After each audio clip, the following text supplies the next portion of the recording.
yang ditekankan awalu wajibin alal insani ma'rifatullahi alal bayani.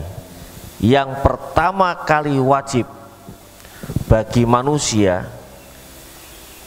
adalah mengenal Allah secara jelas. Banyak ayat-ayat yang menjelaskan betapa Allah itu dekat betul dengan kita.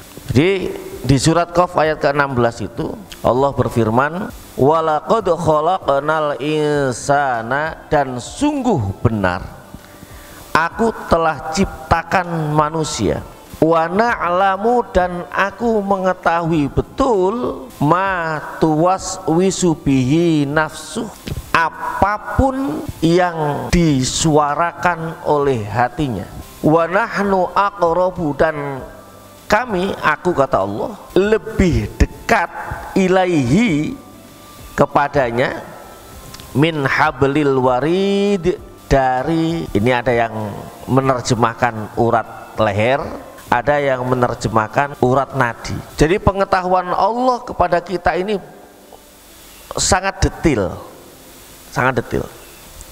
Lalu bagaimana cara mengenal Allah?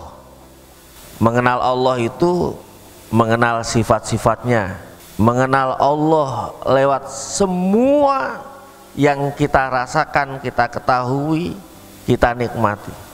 Karena Allah tidak nampak secara zahir dengan mata kepala kita. Sifat Allah itu, Allah ada, keberadaan Allah ini kita rasakan. Allah itu qidam, paling terdahulu. Yang wajib kita yakini, kita harus yakin betul bahwa tidak ada yang paling duluan, itu Allah. Allah bersifat baqo, kekal, abadi. Allah mukhalafatuhu lil hawadis, Allah berbeda dengan makhluk, nggak sama. Allah qiyamuhu binafsi, Allah nggak butuh yang lain. Sesungguhnya ibadah yang diperintahkan oleh Allah menjadi taklif, seolah-olah menjadi beban manusia ini, bukan karena Allah membutuhkan itu semua, bukan. Allah tidak butuh ibadah hambanya. Kekuasaan Allah mutlak, kudrat, kehendak Allah pasti terjadi. Tidak ada yang mampu menahan kalau engkau akan memberi.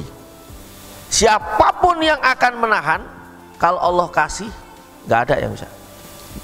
Allah itu kita kenal sebagai Dat yang Maha Rahman dan Dat yang Maha Rahim. Bismillahirrahmanirrahim. Ada di Fatihah Ar-Rahman, Ar-Rahim.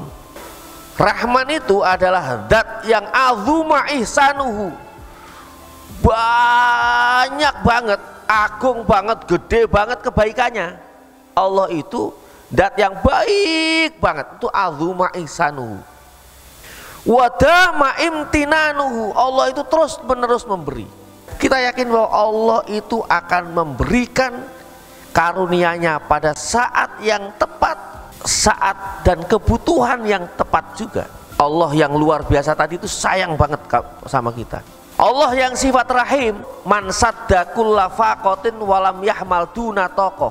Rahim itu adalah Dat yang sadda kulla faqah, memenuhi semua kebutuhan hambanya. Walam yahmal duna tokoh, Allah tidak pernah memberikan beban di atas kemampuan hambanya, nggak ada. Maka kalau kita mengenal Allah, itu sesungguhnya menyenangkan sekali. Allah itu, walaupun Allah tadi Dat yang maha segala-galanya, tapi Allah juga maha pengasih dan penyayang. Allah maha pemberi semuanya tadi. Jadi Bapak Ibu hadirin, kalau kita kenal betul Allah, enak. Allah tempat bergantung, Allahus Somad, Allah Dat yang maha pemberi. Oleh karena itulah Allah tempat mengadu. Kenal Allah lewat sifatnya, bahwa Allah itu punya sifat yang wajib. Yang kedua, mengenal Allah lewat sifatnya, sifat jaiz. Allah itu punya sifat jaiz. Fi'lu kulli mumkinin autarkuhu, wajah izun dan jaiz menang. Allah itu boleh-boleh saja.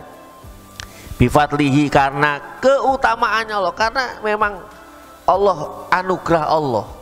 Wa adlihi, dan sifat adilnya Allah. melakukan sesuatu atau tidak melakukan sesuatu. Hak Allah untuk mengijabah doa itu atau tidak mengijabah doa itu. Karena itulah perintahnya Allah kepada kita bukan menuntut hasilnya doa, tapi perintahnya adalah berdoa. Ad-doa mukhul ibadah. Doa itu adalah murni ibadah, roja. Jadi kita hanya berharap terus sama Allah. Khauf, kita takut dengan Allah. Allah itu punya sifat wajib, Allah itu punya sifat jaiz. Ini kalau kita yakini, kita mengenal Allah, kita akhirnya buahnya bisa berharap terus kepada Allah, bisa ingin dekat terus kepada Allah, terus meningkat ketakwaan kita, akhirnya kita menjadi hambanya yang mutakin. Karena di Quran itu hamba-hamba yang mutakin itulah yang memperoleh banyak karunia Allah baik di dunia maupun di akhirat.